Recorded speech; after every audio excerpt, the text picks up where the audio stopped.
Assalamualaikum warahmatullahi wabarakatuh. Video tutorial saya kali ini akan membahas bagaimana kita membuat video pembelajaran dengan memanfaatkan program iSpring Suite. iSpring ini adalah program add-on-nya PowerPoint, sehingga kalau kita menginstal iSpring itu secara otomatis akan muncul di dalam ribbonnya PowerPoint kita. Saya ulangi, tutorial kita kali ini tidak akan membahas bagaimana kita memanfaatkan iSpring di dalam PowerPoint, tapi adalah bagaimana membuat video pembelajaran dengan menggunakan program iSpring Suite. Sebelum kita laksanakan lebih lanjut, Ibu Bapak, yang perlu kita siapkan adalah materi apa yang mau kita buat video pembelajarannya. Misalnya di tutorial kali ini saya ambil contoh kalau kita mau memberi penjelasan di PowerPoint yang sudah kita miliki, sehingga yang harus kita siapkan adalah file dari materi yang akan kita buat itu. Misalnya saya akan membuat video pembelajaran tentang AR dan MR, berarti ini harus kita siapkan dulu. Baiklah, langkah pertamanya adalah kita membuka program iSpring-nya. Nah, ini tampilannya. Jadi di iSpring ini nanti kita akan bisa memanfaatkan banyak fasilitas. Misalnya kita bisa membuat kuis untuk penilaian, kemudian bisa membuat interaktif, kemudian bisa membuat simulasi. Nah, yang mau kita pakai ini, kita merekam layar. Jadi memanfaatkan screencast. Jadi setelah kita buka, kita klik screencast-nya, kemudian diklik new recording. Nah, ini bisa kita atur seberapa lebar layar monitor kita yang mau kita rekam, itu bisa kita atur. Misalnya saya buat segini. Nah, terus yang bisa dirubah lagi adalah di setting. Di setting ini, kalau secara default di stopnya ini biasanya pakai escape. Nah, kali ini sudah saya rubah. Jadi biasanya ini escape begitu, ini kita rubah, bisa kita rubah. Misalnya ini saya rubah S untuk berhenti rekaman, kemudian untuk pause itu saya pakai P, kemudian untuk memutus rekaman saya pakai L. Yang bisa kita rubah lagi adalah mikrofon yang kita pakai. Kalau ibu bapak menggunakan fasilitas tambahan, maka mikrofonnya ini ada pilihan yang kita pakai yang mana. Tapi kalau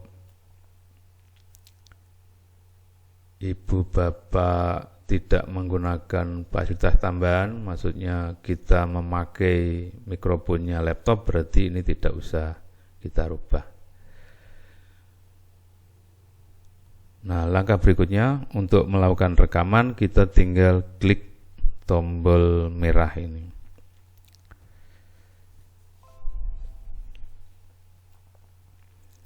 Nah, sekarang kita sudah bisa memulai rekaman. Misalnya tadi saya mau membuat video pembelajaran tentang materi AR dan MR. Nah, kita tinggal buka filenya, kemudian kita bisa memulai pembelajaran, menyampaikan materi dan seterusnya. Jika sudah selesai, tinggal langkah berikutnya adalah melakukan editing. Jadi ini kita hentikan rekaman kita. Nah, kemudian langkah berikutnya kita melakukan editing. Untuk editing kita tinggal mengklik ini, klik menu edit. Nah, hasil rekaman kita seperti ini. Ini adalah indikator suara. Jadi kalau kurang keras, ini bisa kita blok, kemudian kita atur volumenya. Nah, kalau ini presentasinya kita perbesar, maka indikatornya juga ikut. Artinya apa? Ini kalau kita perbesar berarti dia akan makin keras. Nah, kalau kita kecilkan begini, dia akan mengecil. Itu editing audionya. Kemudian kalau misalnya hasil rekaman beberapa kita potong, misalnya ini terlalu banyak jeda, tinggal di blok, kemudian kita delete. Jadi kita potongnya begitu. Terus kalau mau editing yang lain yang bisa kita lakukan adalah dengan ini,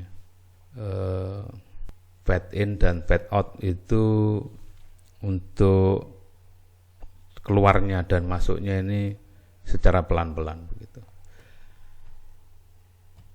Kalau sudah, langkah terakhir kita adalah kita merubah video ini, hasil pembelajaran ini dalam bentuk file video. Caranya dengan ini, klik save as video. Nah, seperti biasa kita melakukan penyimpanan, kita atur mau disimpan di mana begitu. Misalnya saya simpan di sini. Ini tinggal diberi nama filenya.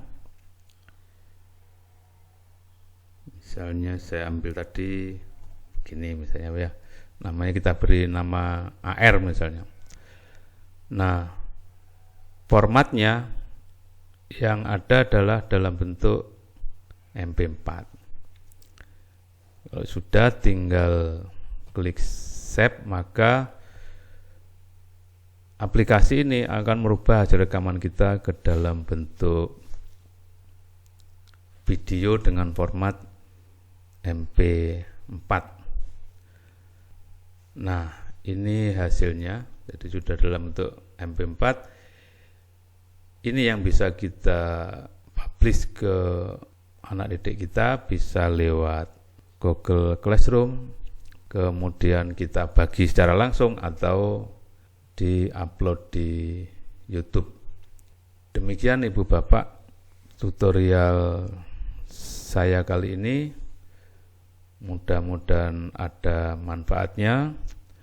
Ada kekurangannya, mohon maaf. Assalamualaikum warahmatullahi wabarakatuh.